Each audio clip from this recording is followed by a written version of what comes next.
Ugandan delegates participating at the 12th Central Corridor Stakeholders Consultative Meeting at the shores of Lake Tanganyika in Kigoma, Tanzania, have emphasized the necessity of the standard gauge railway Tanzania is constructing. The alternative to the longer road transport envisaged to be shorter, effective and cheaper through the mix with water transport on Lake Victoria connects to Mwanza and subsequently Port Bell on Uganda's side.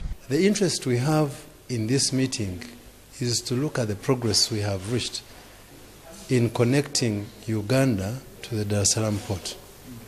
A lot of activities are in the offing, and in the meeting you'll be briefed or updated on the progress of the standard gauge rail from Dar es Salaam through Isaka to Mwanza and connecting to the Port Bell and to Kampala.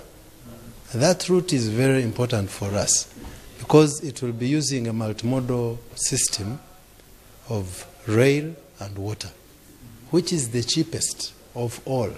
Technocrats taking part in the deliberations are drawn from the tax bodies, roads, railways, transporters, freight and forwarders, and respective government ministries in charge of works. One of the biggest achievements I can say is that after the concessioning of the railways in Uganda,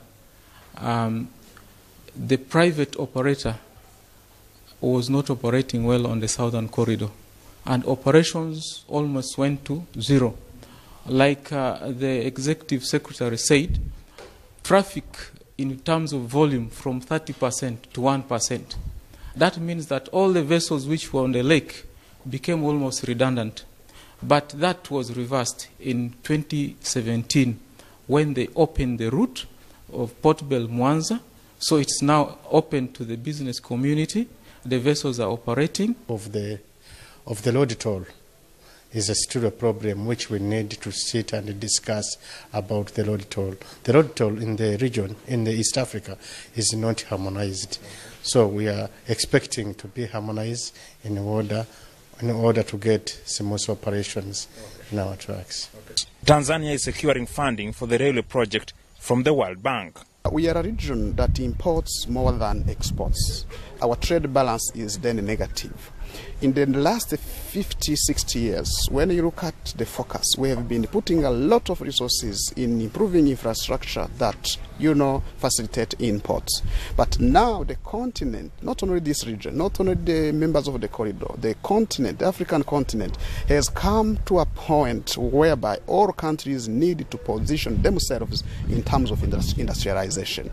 So we are now looking at the comparative advantages. What can, for example, Tanzania offer in the regional market? And now, starting from the import side, we want now to produce. And where are our markets? Where will we be sending our products, our goods? We will start with our neighboring countries, India, Congo, Central Africa, Rwanda, Uganda, and so on.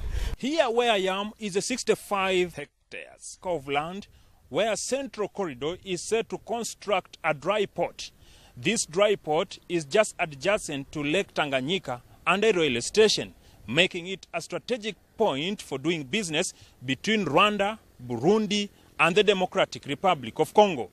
Onyango Jackson, reporting for UBC TV in Tanzania. Yes, with Onyango Jackson there, coming in from Tanzania, we'll take a very short break. On return, we'll have business and international news.